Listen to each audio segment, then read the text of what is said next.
And Indiana has done it. Their first ever Commissioner's Cup championship, knocking off the Minnesota Lynx. This is Howard setting up McDonald, knocking down the tray. Finds it cutting McDonald, easy deuce. The Minnesota Lynx, led by MVP frontrunner Nafisa Collier, were expected to dominate the Commissioner's Cup, but the Indiana Fever had other plans. In a shocking turn, Kelsey Mitchell, Aaliyah Boston, and Natasha Howard powered the Fever to a stunning upset, proving they're no longer the underdogs. With grit, teamwork, and heart, they dismantled the WNBA's most dominant team. And after the game, Caitlin Clark summed it up in 6 unforgettable words that captured the spirit of this squad. This wasn't just a win, it was a statement. If you believe in the Fever, drop a comment. I've got the Fever.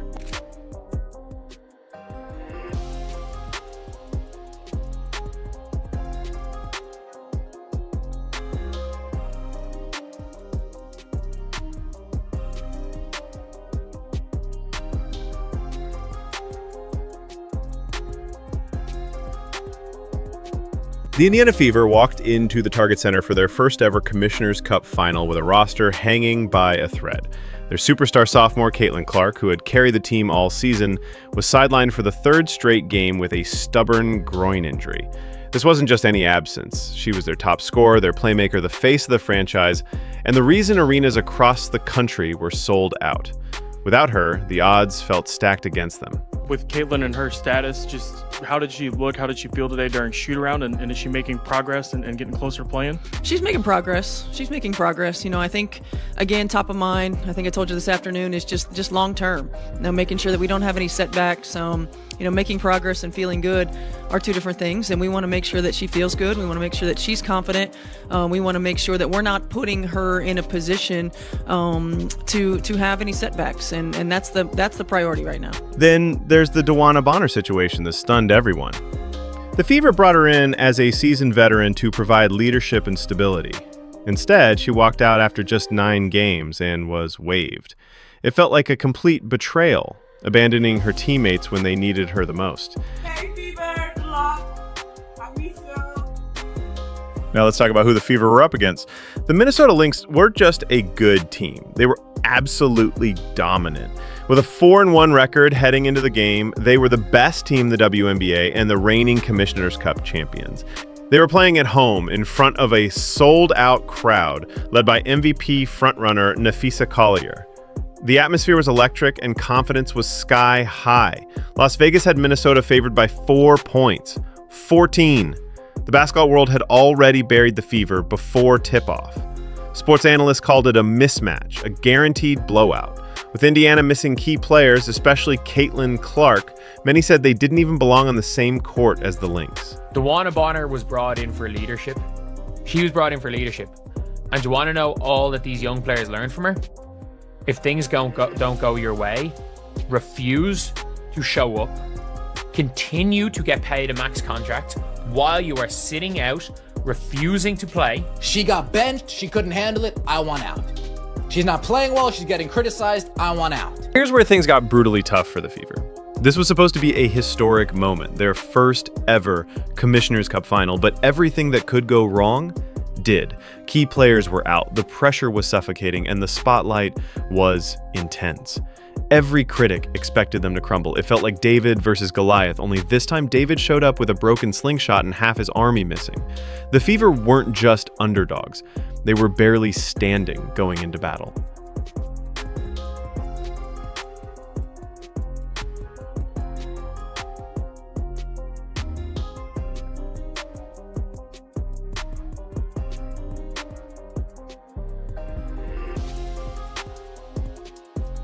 They look pretty flawless, you know, in the way that they're playing. I don't know if different is the word as much as they look even more connected. You know, they're a team that was connected a year ago, but really the nuance of having each other's back on the defensive end, of knowing where your teammate's going to be, discipline to coverages, the connectivity that they have on the offensive end of the floor. I mean, the way that they move with and without the ball, the way that the ball moves makes it really tough to cover. I often say that offense is like a dance, and they are flowing, man. They are making music, and there's no doubt about it. So we have to try to be disruptive, and we have to try to take them out of that rhythm. Keep on away, baby. Fever down! Bow! Man, I think it's the next step up mentality as far as players. Our shifts keep changing. Everybody doing a different role, and so I think we all got the mentality where you give and you sacrifice, and I think that's what y'all see. The Indiana Fever just pulled off something nobody saw coming. In fast break points, 17 to 8. Right, we crushed them in second chance points, 20 to 11.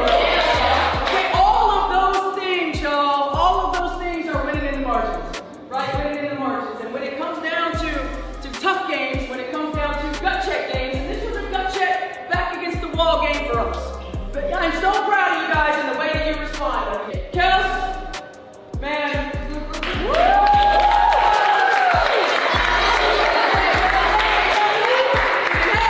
great job of recognizing the hot hands and the hot action and continuing to go to it.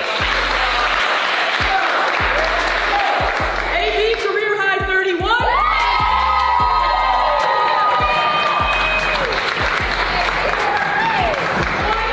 Composure, finishing around the rim, and your 800 career rebound. Lexi, first career double-double.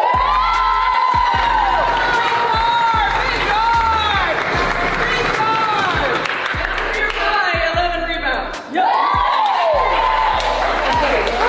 Here we go, together on 3, 1, 2, 3. The Indiana Fever just pulled off a shocking win that no one saw coming, and they did it without Caitlin Clark on the court. Facing a fired-up Dallas Wings team fresh off a tough loss to the Sparks, all signs pointed to disaster. A packed crowd of 20,049 came expecting a showdown between Clark and Paige Bueckers. But instead, they witnessed something even more powerful: grit, unity, and a team that refused to quit. In the final minutes, the Fever dug deep and showed why they're more than just one superstar. And after the game, Aaliyah Boston said 6 unforgettable words that captured the heart of the moment. If you support the Fever, comment, "I've got the Fever" below. This is a question for players and coach. There were a lot of Fever fans today at the game. What does it mean to you to just have their presence with you wherever you go? Every game is a home game. I think you see that. People show up, they show out. I think it's great for this league, just people continuing to come to games and watch, because I think when people show up to watch a game, they might have came for one person, but they leave liking many more. And so I think that's the way you look at it, right? You've had this arena that's filled and people are coming in, they're like, whoa, I like her, she's tough. And so I think it's just great for the game. Likewise, I take pride in wanting to see people I've never seen before. So when you see different players that you admire and they want to support us, it's kind of like, oh man, they actually take heed to what we do and what we bring to the table as a league. Like she said, you kind of appreciate the fact that people want to watch us play, and it kind of brings confidence to the game, so to speak. So it's a really good thing. Picture this: a massive buildup that had the entire WNBA world buzzing. Caitlin Clark versus Paige Bueckers. The #1 pick from 2024 facing off against the top pick from 2025. This wasn't just another regular season game. It was the showdown fans had dreamed of since draft night. The Dallas Wings knew they had something special, so they made a bold move, shifting the game from the intimate College Park Center to the 20,000-seat American Airlines Center, home of the Mavericks. That doesn't happen unless you expect something huge, and fans responded fast. Tickets sold like wildfire, the hype exploded across social media, and the anticipation reached a fever pitch. This game wasn't just about basketball. It was a defining moment, a chance to break records, shift perceptions, and show just how far women's basketball has come. All eyes were on this historic clash. Honestly, I'm just happy we won. like I've said, like I take a lot of pride in being able to do a lot of different things for this team. Like I want to be able to, I think we're really good when I can get the ball off the glass and just go in transition and find my teammates and set them up. But like obviously 13 assists, like that means my teammates made 13 shots off my passes. So that goes to them. But I mean, I don't know. She's so humble, isn't she? Well, I don't know what to say. Let me tell like, you. I mean, it's great. That's I don't know. Pretty cool, Caitlin. Great job, sister. We got time for two on Zoom. Mike Vopel, you want to start? Then, boom. Just 2 nights before the big game, Caitlin Clark's groin injury flares up. Suddenly, the most anticipated matchup of the season is in jeopardy. Thousands of fans who bought might come tickets to to see Clark initially, versus. but they Bukers leave are loving left the whole wondering if team. the main event will even happen. That's exactly. Find out this morning that we probably need to hold out again today. It's just it really is a day-to-day thing, and I think for us, making sure that we're prioritizing her long-term health and wellness.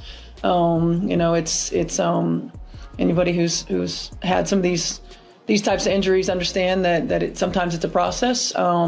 She's a quick healer, and she's been doing everything that she can to get back on the floor. So you know, we just want to make sure that we're hypersensitive to the big picture. Then boom. But here's what made the situation even more intense. The Fever had just been blown out by the Los Angeles Sparks the night before. Without Caitlin Clark running the show, the team looked completely out of sync. The pace dragged, ball movement stalled, and Aaliyah Boston was barely involved. Everything that usually makes Indiana a threat fell apart. It was clear. Without Clark, the Fever didn't look like the same team. Feel a disappointment for them more than anything because you know you want them to see her at her best and us at our best. You know, I hate that for fans, but at the same time, you know, again for us as a team, and for Caitlin as a person and player, her health and Aaliyah Boston didn't hold back as Indiana Fever almost lose to Dallas Wings without Caitlin Clark. Aaliyah Boston didn't hold back as Indiana Fever almost lose to Dallas Wings without Caitlin Clark. In one of the most anticipated games of the WNBA season, the Indiana Fever found themselves teetering on the edge of collapse, and they had to do it without their biggest star, Caitlin Clark. But instead of falling apart, they found fire in the most unexpected place, Aaliyah Boston. With the sports world buzzing over the potential showdown between Clark and 2025 #1 draft pick Paige Bueckers, expectations were sky high. The Dallas Wings even moved the game to the massive American Airlines Center to accommodate over 20,000 fans. Tickets flew off the shelves. This game was the event, the moment that was supposed to showcase the future of women's basketball. But then, just 2 days before tip-off, the unthinkable happened. Caitlin Clark's groin injury flared up again. Suddenly, the Fever's entire offensive engine was sidelined, and the momentum seemed to swing toward Dallas. Fans who came to see Clark versus Bukers were left disappointed. Even worse, Indiana looked completely disoriented without her. The previous night's brutal loss to the Sparks had raised serious questions. The Fever looked slow, uncoordinated, and mentally drained. Aaliyah Boston, the team's other rising star, barely saw the ball in her hands. Critics started to whisper, "Is this team nothing without Caitlin Clark?" Then came the game. From the opening minutes, it was clear this wasn't going to be a clean performance. Indiana struggled to find rhythm, and Dallas came out swinging. The Wings were aggressive, fast, and determined to make a statement. Matters. Mitchell gives it up. Natasha Howard, beautiful shot. Howard with a double-double of 12 and 11. Indiana by game. The Wings are only 2 of 14. Howard lobs it inside Boston, and Maisha Hines-Allen got lost. Allowed for the easy 2. And you down to Natasha, and she's going to get in the paint. And so the defense has to step up to protect the drive, and now she puts that air on the ball, and AB is able to finish that shot at the rim. Incoming! In! Yo, great job. Okay, great job. We weathered a storm. We found some toughness in the fourth quarter to be able to get stops and to execute, right? We grew tonight. I mean, it really, everybody just good stuff, okay? Good stuff all around. It's a big-time win for us on a back-to-back at the end of a tough road trip, so good stuff. Hey, one more. Coach's 100th.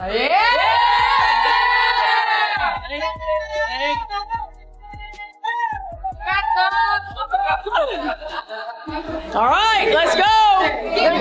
Here we go. Together.